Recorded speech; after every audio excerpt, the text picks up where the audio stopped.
Hello, everyone. This is Jay Dobbins on the Marvel DC Multiverse, and we're now at episode 442, and I'll be doing a review on the Marvels. So, spoiler alert: if you have not seen the Marvels, I strongly suggest you do not listen to this episode.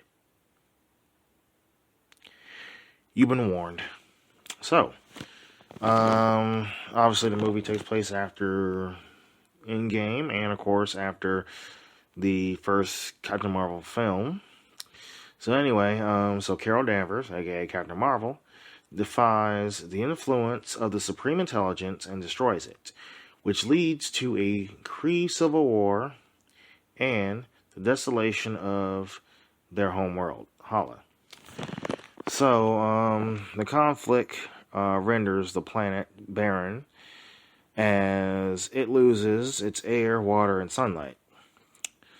Dar-Benn, the new leader of the Kree, receives one of the quantum bands, of which Kamala Khan has the other half. So Dar-Benn harnesses the power of the band to tear open a jump point in space. The resulting anomaly is discovered by Sword. Meanwhile, Nick Fury, now residing at the Saber space station, hosts peace talk between the Kree and the Skrulls. Monica Rambeau investigates the jump point anomaly near Saber, while Danvers investigates the source, where Dar-Benn finds the quantum band.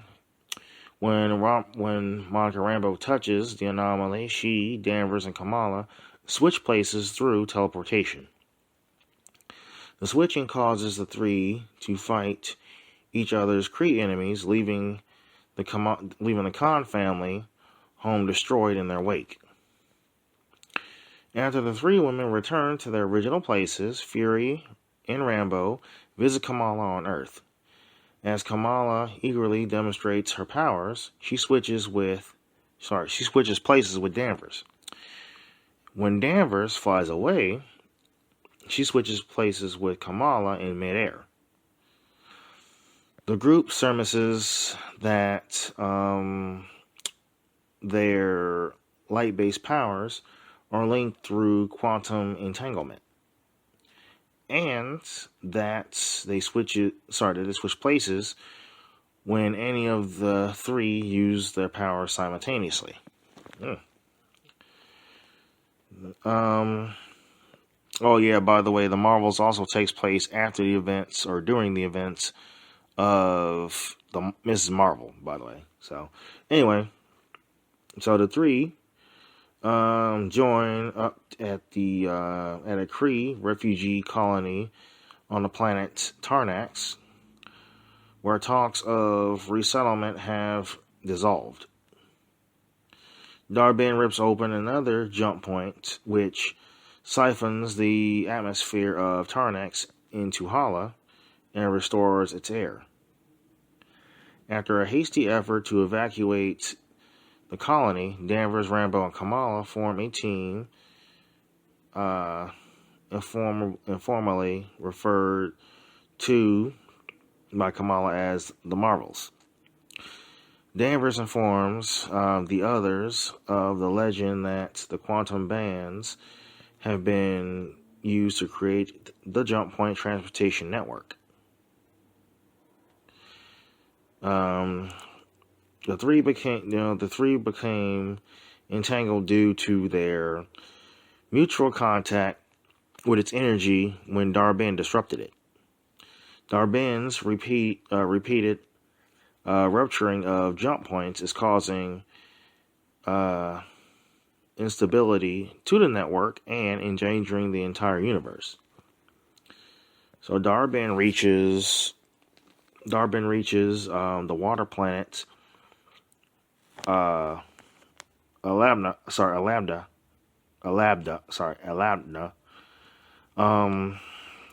where she tears open a jump point to draw the ocean water into Hala. Let's see.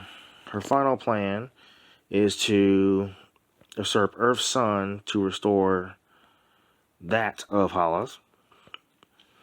So the Marvels fight and subdue Dar-Benn, but she steals Kamala's band and uses both bangles to tear open another hole in space. The act destroys Dar-Benn and leaves behind a rupture into the multiverse. After Kamala reclaims the bands, she and Danvers use their combined powers to energize Rambeau, allowing her to close the hole from the other side, stranding her in the process. So Danvers flies to Hala's sun and uses her power to restore it. So the short-lived team-up inspires Kamala to seek out other heroes and form a new group, starting with Kate Bishop. In the mid-credit scene, Rambeau awakens in a parallel universe where she is greeted by an alternate version of her mother, Maria, and the mutant scientist Henry McCoy, or Hank McCoy. Henry Hank McCoy, aka Beast. So, just so you know, Beast was in CGI this time, and he's voiced by Kelsey Grammer, who played Beast in X-Men 3, The Last Stand, and of course, a small cameo in X-Men Days of Future Past. So, the thing is, like, I'm gonna give it it was okay, but I'm gonna give it a 7 out of 10. But, it's not a movie I probably would watch a second time, to be honest with you. Unless it's on Disney Plus. But, obviously, we didn't know that the movie, tied into the multiverse until the post-credit scene. So, now, obviously it introduced the X-Men, pretty much, this movie. But, special effects were interesting, costume design was okay. I liked, Captain Marvel's original costume from the first movie, better than her new get-up. But I did like, however, I did like Monica Rambeau's, new outfit, but I didn't like Miss Marvel's new outfit. So the costume design was okay, but I just like the previous outfits from Miss Marvel and Captain Marvel better. Yeah. That's just my opinion. But anyway, special effects was okay. It was interesting. The action sequence was fair. I mean, I would say that first fight scene, to the epic fights probably. And then maybe the final fight, I might add to the epic fights series as well. So, writing could have been a lot better. I like how they were able to get the Khan family in there, from small screen to big screen. So, all the cats, it turns out that Goose laid some eggs, creating multiple cats, and they had to devour the entire crew of Saber just so they could fit them in the pods, because obviously they couldn't evacuate everyone, so they'd use the cats you had to devour the cats in order to evacuate everybody. But then, another thing too,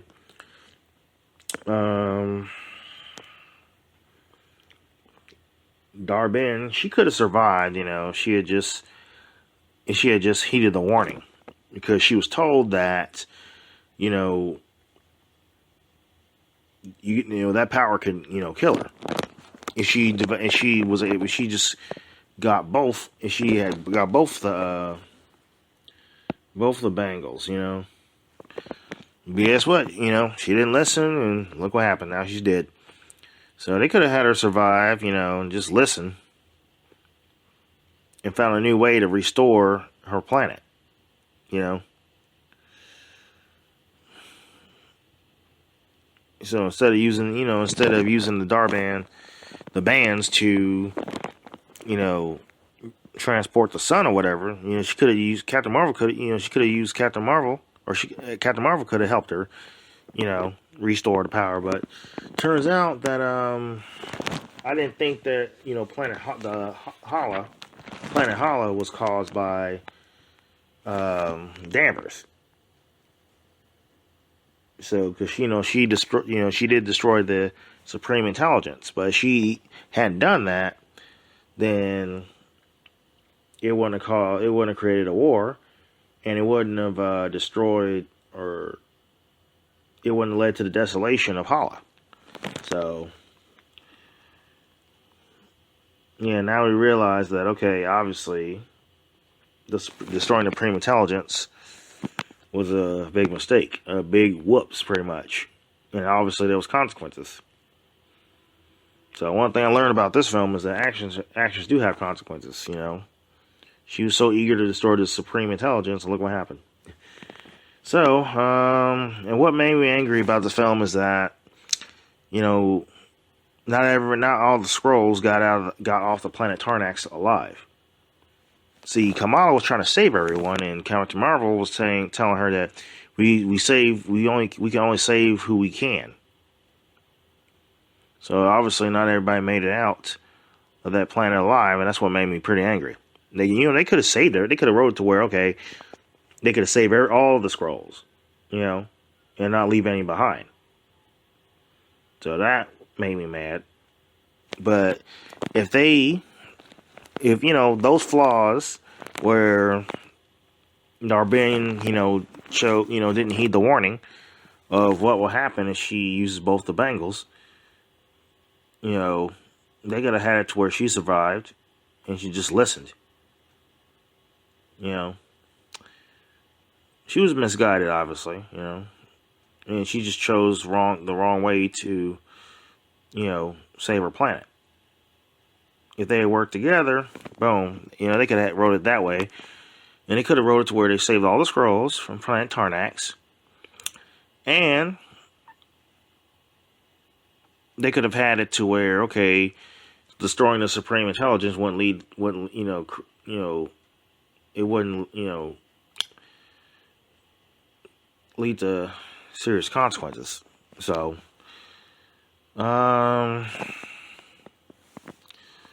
it would have been nice if they had introduced Abigail Brand's character. She's head of SWORD, pretty much, in the comics. But hopefully they introduce her character at some point. I like how I like how they introduced Beast, the first character of the X-Men so far for the X-Men movie.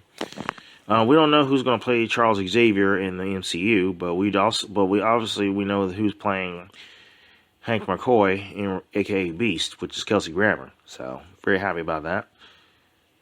He's reprising his role as Beast, but the CGI version. So, but anyway, yeah, obviously this ties into the multiverse, so we'll be talking about that in the next episode. Of as far as movies, MCU movies that tie into the multiverse. You're not gonna like how many that do, but you're not gonna like the amount. So you're gonna be like, "What the heck?" But we'll get to that later on next week. But anyway, special effects was good, and of course you have another planet where people talk by singing, which I thought that was very annoying. So it's also wanted to point that out. Yeah, what was that planet called? Not Tarnax, but planet Aladna. Yeah, Aladna, that's what it is. That's the place where people, the citizens, were talking by singing, which is very annoying. So that's the only part about that movie that annoyed me. If they hadn't put that part in there, then probably would have been a lot better. despite the other flaws that I had a problem with. Yeah, despite the other parts that I had a problem with, though. But anyway,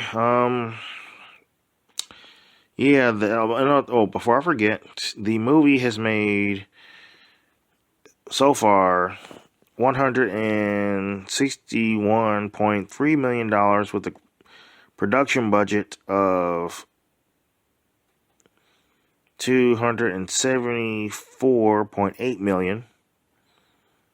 And the net budget, that was the gross budget, but the net budget was $219.8 million. So all the money that they spend on this film, and so far they made $161.3 million, which is an embarrassment because that's I would say far less than what The Flash made. So that's pretty embarrassing, and it's one of the biggest flops for Marvel Studios right now. So yeah, I don't know what they're gonna do about that, but we will see. I mean, give it enough time. I mean, but I don't think it's gonna break even. And a lot of people don't want to see the movie because obviously they're not a fan of Brie Larson, but and I guess maybe some people, maybe the fans feel like this movie is a little political. You know, the girl power thing, which I have no problem with, but not everybody supports that idea. So, I guess that's another reason why it's a flop. And I guess nobody liked watching the Miss Marvel show on Disney Plus. So, yeah, I guess nobody was feeling the movie. But one thing I don't understand is how come the first movie, Captain Marvel, made it $1 billion, but yet this movie is flopping. So it's obviously this movie's made far less than its predecessor, which made $1 billion, which I really don't understand. But yeah, this is one, But then again, just like the Black Panther movie, the movie made 891 points. I'd say $891 million worldwide. But the first movie made $1.35 billion.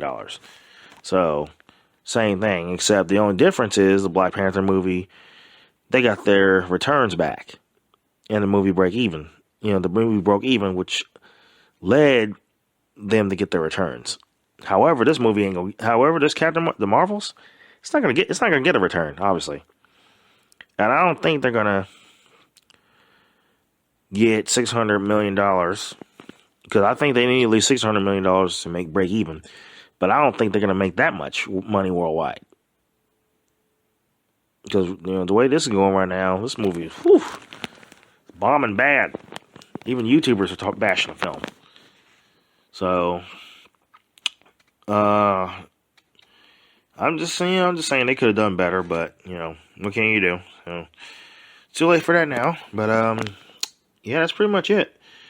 That concludes this review. Feel free to follow us on Instagram. We're available on iTunes, Google Play Music app, Spotify, and of course YouTube.